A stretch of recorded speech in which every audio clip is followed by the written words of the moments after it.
The following presentation will discuss the historical significance of the Los Angeles Committee for Protection of the Foreign-Born under the leadership of Rose Chernin.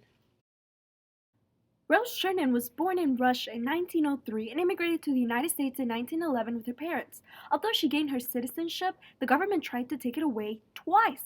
But why did they need to? Was she a threat to the United States government?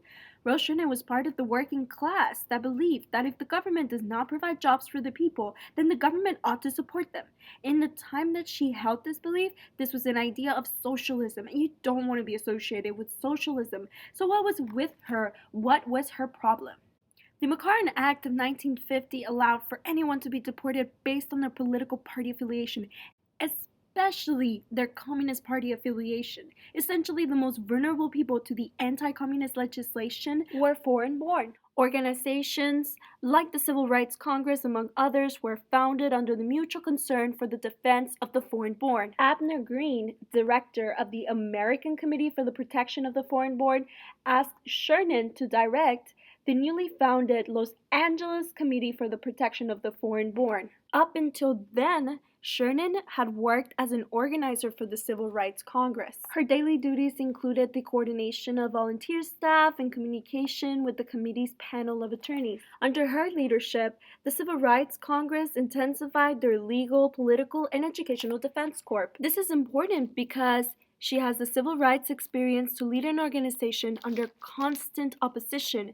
In fact, she's incarcerated in early 1951 under anti-communist legislation, where while incarcerated, she still managed to write a report that documented the special impact the McCarran Act had on Mexican-American workers. Under her leadership, the Los Angeles Committee identified the collaboration between the federal government and the agri-business and how they used deportation to paralyze Mexican-American workers into submission to guarantee the captains of industry with cheap labor. Most Mexican-American organizations worked to stop the Bracero program and to pass stricter immigration regulations.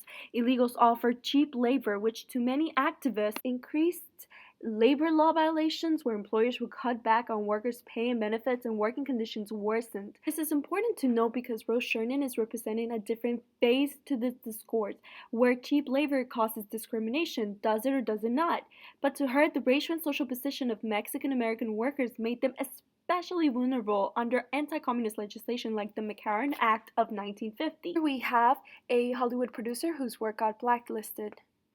But wait, isn't communism bad? Isn't Rose Chernin a communist? Senator Joseph McCarthy's Enemies Within speech is an important source to tell us what communism meant in the 1950s. Senator Joseph McCarthy was not the most reputable elected official, and in fact, he was in the middle of his re-election campaign. The speech itself could have had little to do with communism or his personal beliefs in communism, and had more to do with him getting political attention, but still, the political attention that he did receive is important to analyze. Senator Joseph McCarthy in 1950 goes ahead and gives the Republican woman of West Virginia a speech in which he brings up the familiar theme of the Christian American Western values against the atheistic, communist, Soviet Russia expansionism. He starts by delivering a sense of urgency that the Cold War is not just an armament race, it's not just a rivalry, this is an immediate threat. It is not a period of peace. Why does he think that communism is bad? Does he imply that democracy is Christian and Western and moral and communism is atheistic and therefore immoral? What makes it immoral? Is it against democracy? What exactly is he saying? He does describe the Cold War as a war between two diametrically opposed ideologies. In this statement, we find a sense of national unity here because it is us versus them. The ideologies are clear and distinct.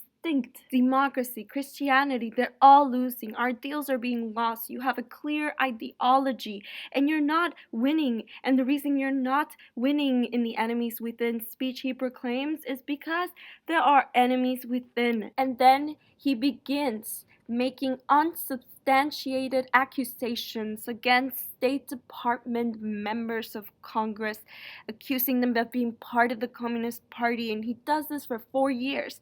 This is a 4-year period marked as McCarthyism, beginning in 1950 and ends in 1954 by the unanimous censorship by the Senate. But does that mean that anti-communism ends. Was censorship really the end of McCarthyism? McCarthy was a Republican, but what were the Democrats doing? What were the liberals doing? It was not McCarthy and the Republicans, but the liberal Democratic Truman administration, whose Justice Department initiated a series of persecution that intensified the nation's anti-communist mood, wrote historian Howard Zinn in his 1980 textbook, A People's History of the United States. Howard Zinn was fundamentally against the war ever since he was a student, he was enlisted, he was a PhD graduate, but he does offer a unique historical analysis of the criminalization of communists like Rose Chernin and suspected communists like the Hollywood producer. A record number of people participated in World War II, but did they support the war? The war revitalized the economy in a very particular way. The wages did not go up, but business profits rocketed skyward, so thousands of people went on strike, millions in fact. During the war, there were more than 14,000 strikes involving 6,770,000 workers. That's more than in any period of American history. When the war ended, the strikes continued, reaching record numbers, 3 million on strike on the first half of 1946. This is important because it makes you wonder, how could a country that is so worried about their wages and business profits being so far away from the reality of the working class, how could it be that they are being okay with the military budget becoming two-thirds of the federal budget? How could it be possible? That is exactly why Truman anti-communism was attractive.